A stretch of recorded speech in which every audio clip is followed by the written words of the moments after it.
بداية أنا مريت بإيقاف لمدة سنة، كان 2025 تقريبا شهر 4 في أبريل،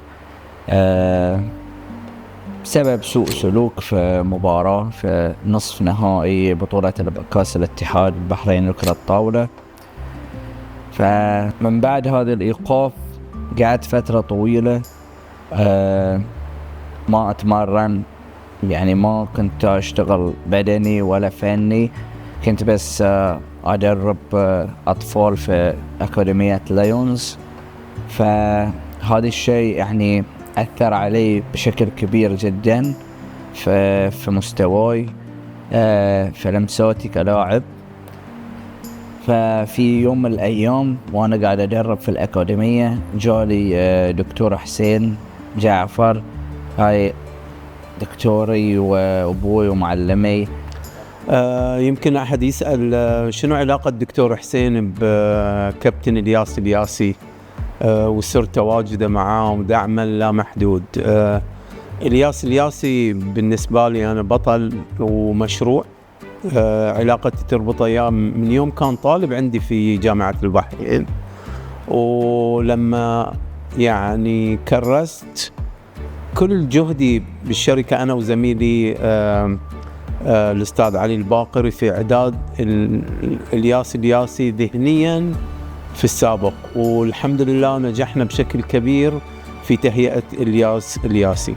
جالي وانا قاعد ادرب خبرني قال لي متى الياس بتكون شديد درب صغار، انت اسمك كلاعب غير ولازم ترجع لأمجالك ومستواك وبطولاتك لانك انت للحين يعني صغير. فطبعا انا سمعت الكلام، كنت مشغول في التدريبات مع الصغار فيعني ما رديت عليه. فبعد ما خلص تمرين قعدت افكر بكلامه، وعلى طول طرشت لابويز وقلت له يا دكتور شنو الخطوات اللي اسويها عشان ارجع لمستواي. فشجعته وقلت له لازم تسوي فحص بدني علشان نعرف نقاط القوة والضعف عندك. وما قصروا، يعني طبعا تلميذي اللي افتخر فيه رضا جلال اتصلت فيه بتليفون قلت له عندنا بطل ويحتاج الى فحص، وعندهم هم طبعا الاجهزه الحديثه علشان يعرفون نقاط القوه والضعف عند الياس. جاني اتصال من عند الدكتور انه بيجيب لي اللاعب اللي هو الياس الياسي عشان نقيس قدراته البدنيه. اللاعب كان محصل ايقاف مده 7 شهور. أول ما بديت اللاعب بدينا في الاختبارات البدنية وشفنا في نقص وضعف في جميع القدرات البدنية، وهذا الشيء كان متوقع بسبب الإيقاف. فحطينا خطة، قعدنا مع الياس وشرحنا له الخطة كامل إن احنا بنبدأ نأسسك من البداية، فراح نبدأ من مرحلة التأسيس وبننتقل إلى مرحلة أكثر خصوصية. بس هذه الفترة يعني نتوقع أنها هي تستغرق 6 شهور. على طول من بعدها بأسبوع بدأنا على طول التدريبات البدنية مع الأخصائي رضا جلال في مصر 8، وبدأنا العمل. ومن بعدها تقريبا بعد 4 شهور من التدريبات البدنية يعني طلع قرار أنها بعودتي كلاعب في المنتخب، ان خلاص الايقاف انشال واقدر ان اتدرب في المنتخب. وطبعا بعدين بدأت اتدرب تدريبات تدريجية في المنتخب بقيادة المدرب توسكو مدرب منتخب الرجال. بدأت تدريبات على خفيف، يعني كانت ساعة يومية، ساعة كل يوم. من بعدها يعني بعد تقريبا شهر كنت أتدرب بدني وفني. يعني رحت وقعت عقد يعني فترة بسيطة لمدة شهر، لأن خلاص باقي على الدوري ينتهي شهر. وقعت عقدي مع نادي عالي بمبلغ بسيط لمدة شهر، ولعبت وياهم مباراة مباراة واحدة وبطولة الكاس. يعني هاي كان الاتفاق. من بعدها يعني أخذنا مع نادي عالي في هالفترة المركز الثالث. كنت يعني أول ما بدأت لعبت أول مباراة ضد نادي توبلي، وما كنت أحس إن أنا في مستواي، فبس يعني قدرت إن أنا أأدي وأتغلب في المباراة.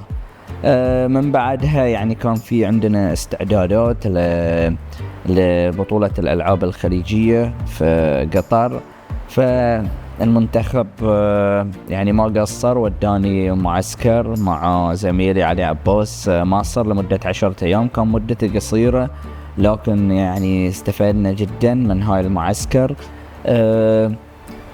ومن بعدها يعني رحنا على قطر الألعاب الخليجية. يعني كنت أطمح أن أنا ألعب وأساعد الفريق، بس يعني المدرب يعني خبرني أن في لاعبين أجهز منك، لأن طول الموسم كانوا يلعبون. فطبعا أنا حاولت أساعد الفريق بأشياء ثانية، أن أنا أدعمهم نفسيا وأشجعهم وبس. ومن بعد ما خلصنا يعني بطولة قطر حققنا الميدالية الفضية في فئة الرجال. رجعنا البحرين، ريحت أول يوم، اليوم الثاني تمرين، اليوم الثالث بدأنا هني بطولة كأس الاتحاد الفردي والزوجي. لما جت البطولة كان في تردد وخايف، يعني لعبة تنس الطاولة تتركها سنة فنيا مو سهل، ونفسيا يحتاج إلى صلابة إنه يرجع الثقة في نفسه ويقارع اللاعبين اللي كانوا وياه يعني ند وأقوياء أمانة. فالياس تدريجيا قام يرجع مستواه. خسر طبعا، وجاء قال لي دكتور خلاص يعني أنا المفروض أهد المنافسة وأركز على التدريب. قلت له لا، بكل صراحة، لأن أنا أثق في قدرات الياس. فكنت أقول له لا الياس، أنت بتاخذ البطولة وأنا متأكد أن البطولة هاي مكتوبة إليك. دكتور شجعني وأنا في خلاص يعني بستسلم كنت. فرحت اليوم الثاني بالدور الثمانية، خسرت مباراة وفزت مبارتين، وتأهلت يعني بصعوبة جدا إلى الدور السيمي فاينل. بعد في نفس اليوم دي قلت حق الدكتور، قلت له بعد لازلت أنا ما بعرف ألعب، قاعد أواجه صعوبة. بس قال لي قام يشجعني قبل كل يعني هاي، وحتى زملائي يعني حسين وكابتن جاسم والكابتن حسام وكابتن محمد صبري يعني من مصر كانوا كلهم داعمين لي ان انت البطولة هاي باسمك وتقدر انك تسويها، وحققت من قبل وانت لاعب دولي ولاعب بطل. كانوا يعطوني ايجابيات في كل لحظة. فدخلت السيمي فاينل يعني وانا يعني بثقة اكبر بعد تشجيعهم وتشجيع زملائي واصدقائي. فمن بعدها يعني قدرت ان انا افوز بصعوبة جدا 3-2 في نقاط حساس، يمكن 13-11، والحمد لله يعني كنت ابي اوصل يعني فاينل فقط. فالحمد لله انا وصلت فاينل. كان في نفس اليوم هذه بعد السيمي فاينل بطولة الزوجي بطولة البحرين. قدرت ان انا احقق الزوجي مع زميلي سلمان بحمدة مع نادي عالي، نحقق بطولة كاس الاتحاد للزوجي. يعني لعبنا من قبل مع بعض، خسرنا من اول مباراة، ولكن هاي المرة حققنا البطولة وقدرنا نثبت ان احنا قادرين نلعب زوجي افضل. فنفس ما خبرتكم يعني كنت اتمنى بس اوصل الى المباراة النهائية، لان كان في مساحة ان انا اعيد بثقتي بنفسي واتدرب اكثر.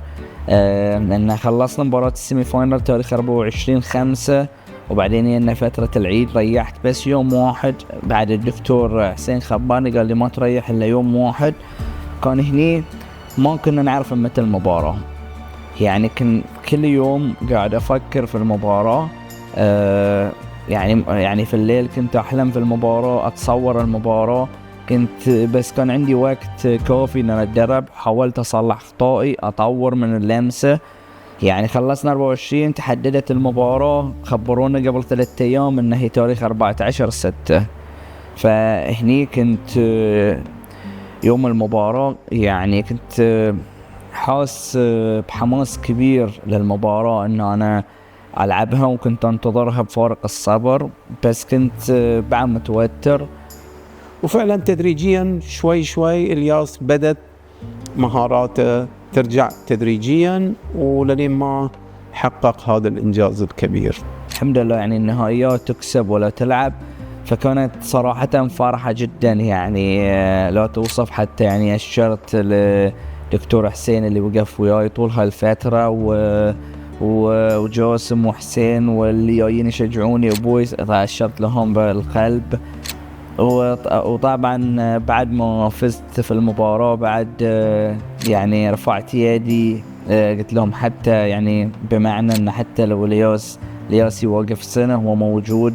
في النهاية أشكر يعني دكتور حسين على وقفته معاي، وأشكر زملائي في زملائي وأصحابي وحبايبي يعني كابتن جاسم يعني من أكثر الناس دعم لي، وكابتن حسين وكابتن حسام وكابتن محمد صبري، واشكر الاتحاد البحريني لكرة الطاولة انه اعطاني الثقة ورجعني للمنتخب. ويعني حاب اقول يعني نصيحة، اي شخص ممكن يكون يغلط او غلط او سوى اغلاط في منافسات كانت فيها حماس في اللعب، ولكن انا حتى لو بدر مني اي شيء من زميل او في منافسة او احتفالية، لكن اعتذر لهم جميعا واقول لهم ان هاي كلها يعني حماس في مباراة.